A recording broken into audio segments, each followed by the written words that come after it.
Hi people, welcome back to Sunshine City. The sun's actually out. You can see the shade. Part one we did, part two we're going to do. It's going to go a bit dark now because I'm coming into the shade.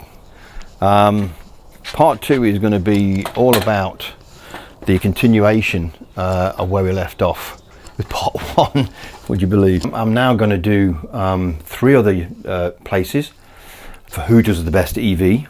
South Korea, the UK or Great Britain, depending on what you want to call it, and Japan. This is part two. Welcome back.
Hello, and welcome to part two of this World War EV scenario that I have created.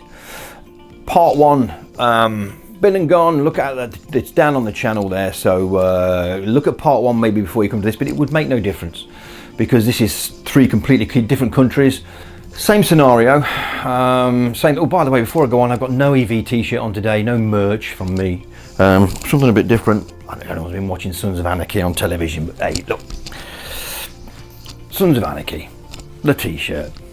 Okay, enough said. Great series if you've not watched it. Lovely. Nothing to do with an electric cars. Quite violent in parts actually. Moving on swiftly, part two. Part two has been done because there's still a lot of outlets of countries out there that obviously need to be mentioned regarding EVs. I picked Japan, I picked the UK, and I've picked South Korea. And I think those three, as a collective, have some very diverse things going on. The first one being, of course, that when I come to the UK, you will realise that none of them are from the UK, but we'll cross that bridge when we come to it. I'm going to start with Japan.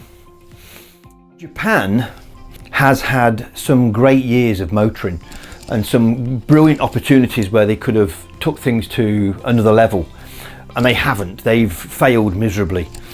I feel that Japan has wasted far too much time on hybrids, conventional hybrids. There's nothing wrong with a good, clever hybrid, but the conventional hybrid that was tech 15 years ago from Japan is very, very dated now, and yet they're still using it. I've crossed this bridge before, I've said it many times on my channel, so I ain't going to dwell too much on that, but I do believe that the millions and millions are still ploughing into conventional hybrids with a big 1.8 litre or 1.5 litre fossil fuel engine at the front, and then coming out with these ridiculous claims regarding, you know, how great they are and how green they are. Jury's out on that one. Anyway, let's swiftly move.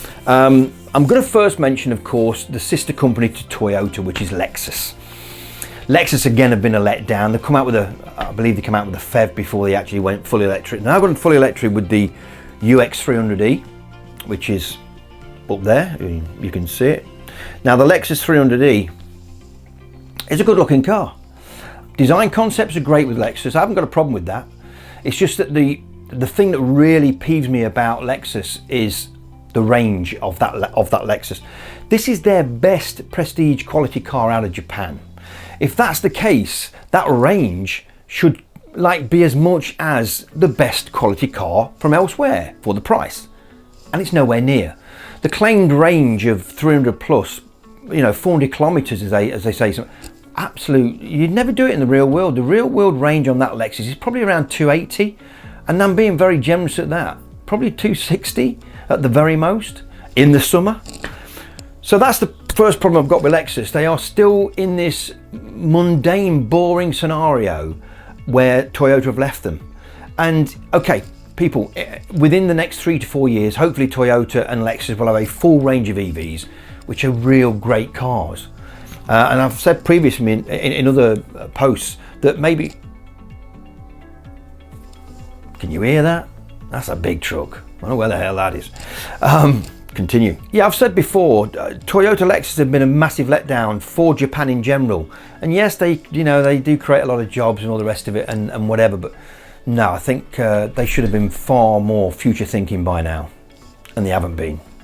It's been very hard picking Japan and trying to flow with them because, to be fair, they've not had a great history regarding electric cars yet. And when I say electric cars, I do not mean what I've just mentioned. Full electric I'm talking now. The only people that have come out with a full electric and you can actually buy as a full electric and whatever is Honda, with the Honda E at the moment as a world car. The Honda E is, in my own personal opinion, is a great looking little car. Very retro but super modern inside. Okay, some people say it's a bit too retro inside. And if you took all the cameras out along the front and along the lines, it'd be pretty boggy standard inside. But because of all the cameras, because of all the tech it's got, and because of those clever bits that Honda are great at, it's a great car. But again, it's over £30,000 in the UK for a car with a range in the summer of only around 140 miles.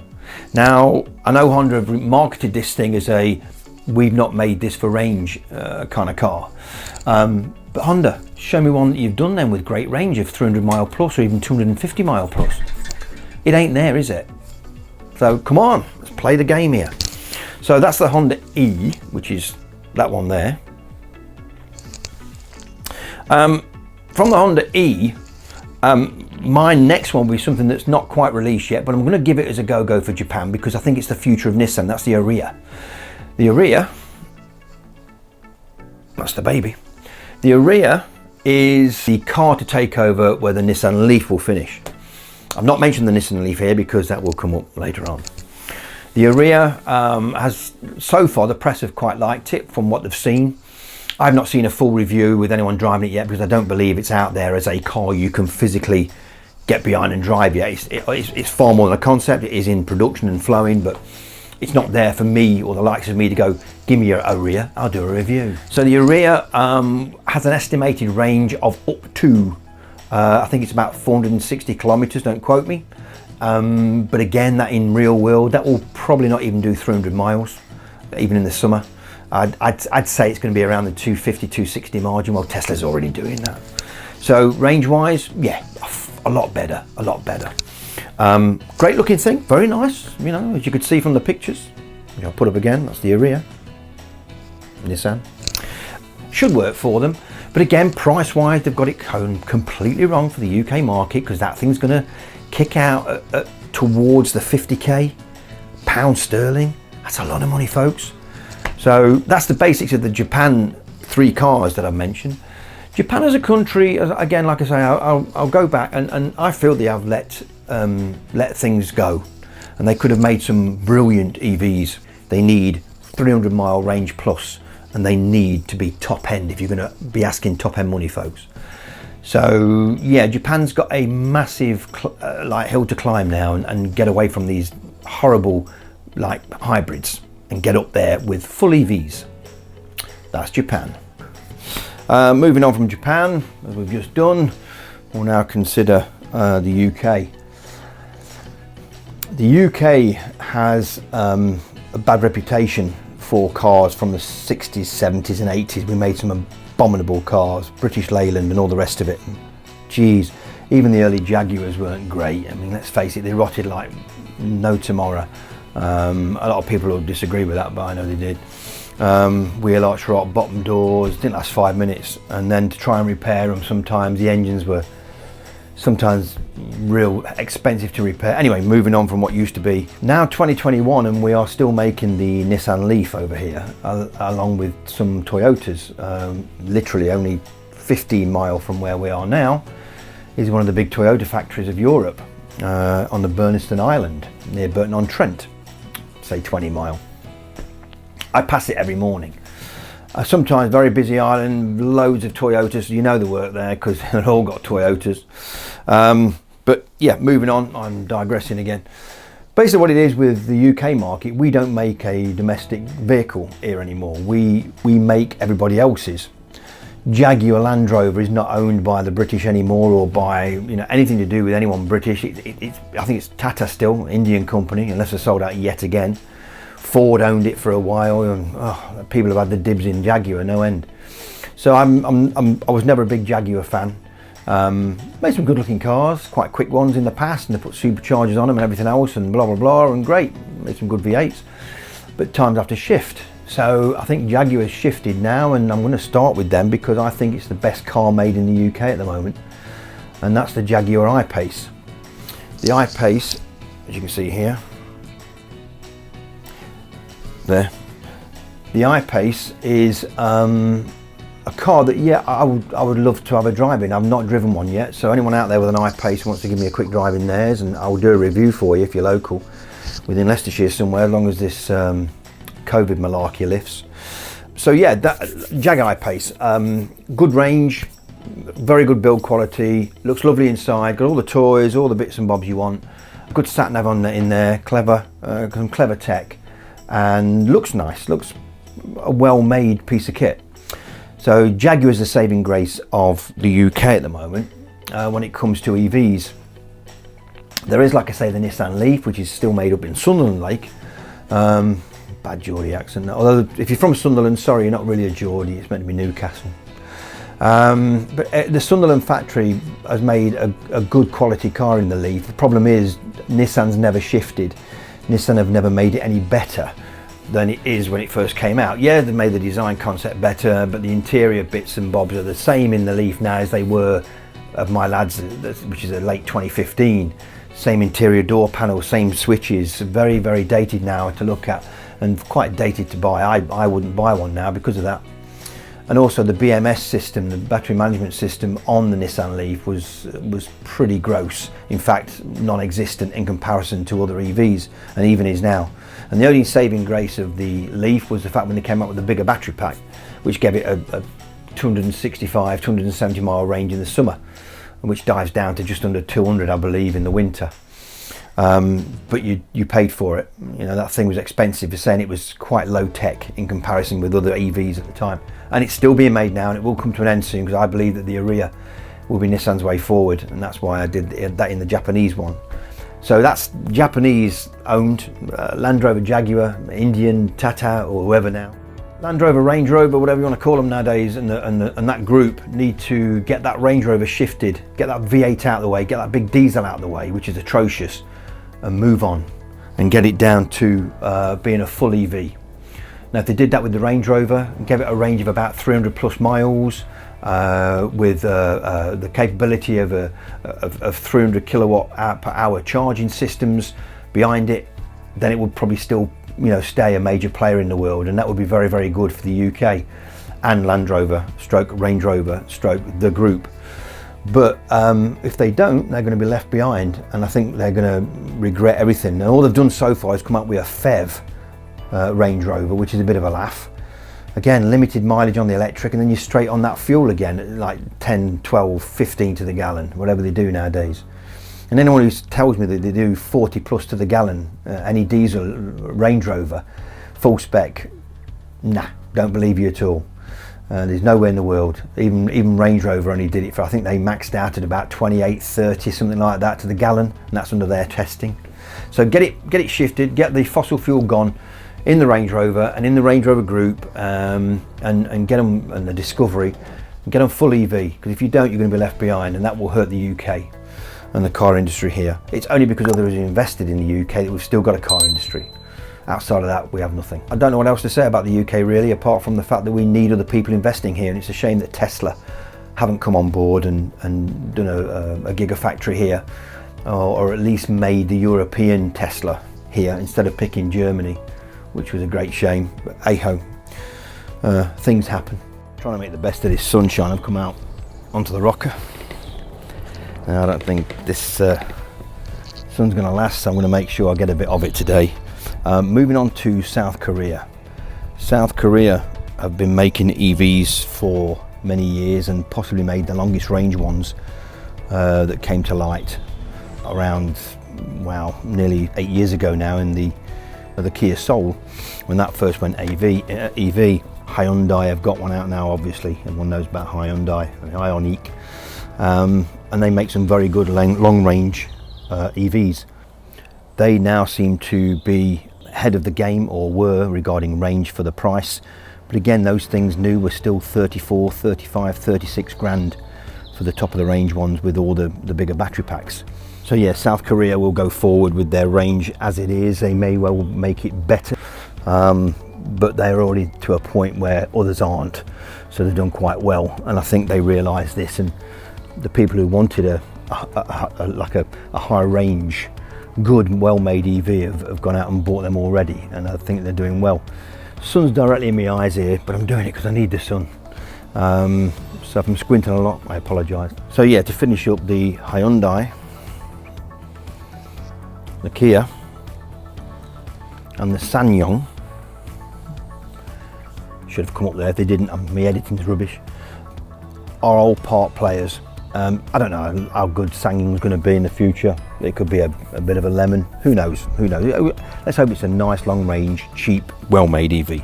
We'll wait and see on that one. I'm going to sum this up now, get back out of the sun because it's burning my eyes, and get back in the studio. Whew! Got a suntan already. I was only out there about 15 minutes. I've come back into this because I could hardly see the camera, but I like to be out there in the sun. So I'm going to sum up this thing. This is a lot quicker than my part one because I believe I covered a lot more in part. I did 4 vehicles. I'm only doing 3 per country in this one. And Hyundai and Kia are very, very samey anyway. They're from the same group. They use the same switchgear sometimes and all the rest of it. And the tech is the same. So yeah, this is why I've sped up on this part 2. I'm going to come to the conclusion here, and this is how I see it on my own personal level. I think number 1 in this world of EV wars has to be South Korea.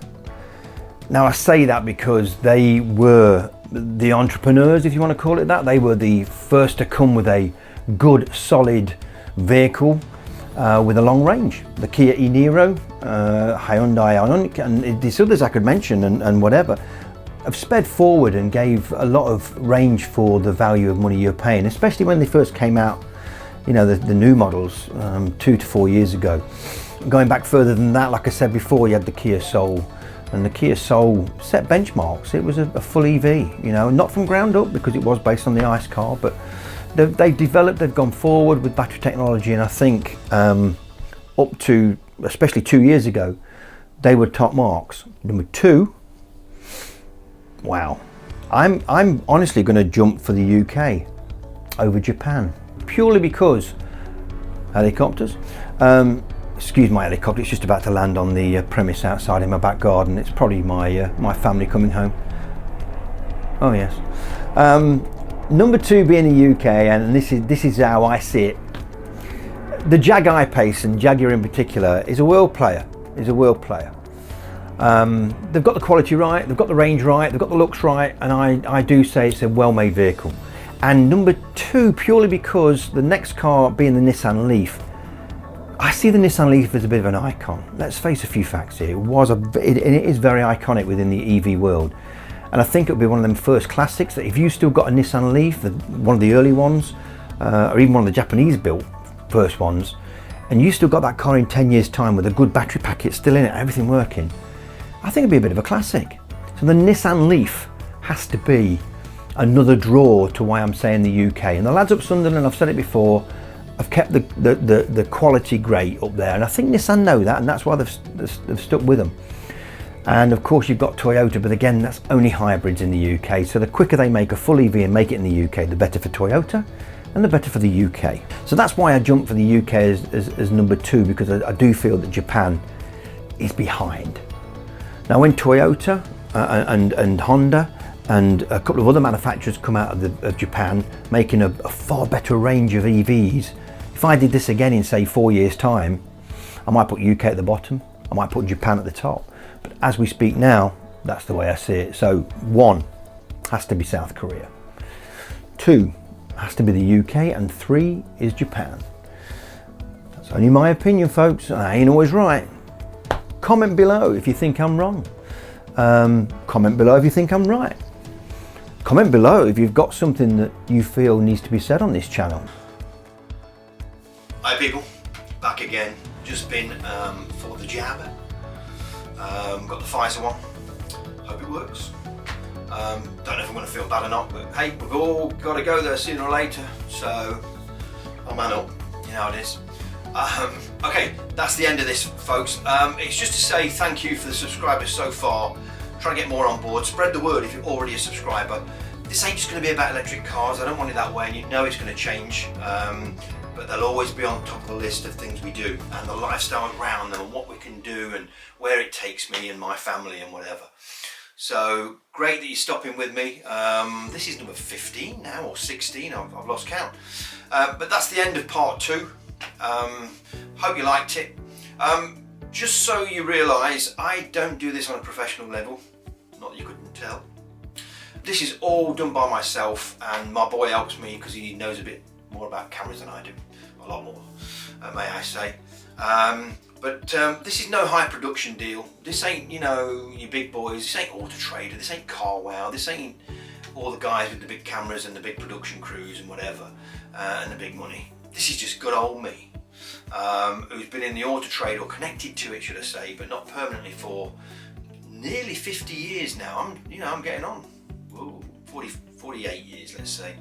Always had, been there, always had cars around my life all the time. Drove my dad's car when I was, wow, how old was I when I first drove that? 11, 12, on the road. Cops never caught us. Dad's up there now, bless him, but yeah, he did allow me to drive my first car. So yeah, I'm going to end it. I could rant and rant, but that's another story. I will go into that some other time on the channel. Later, people.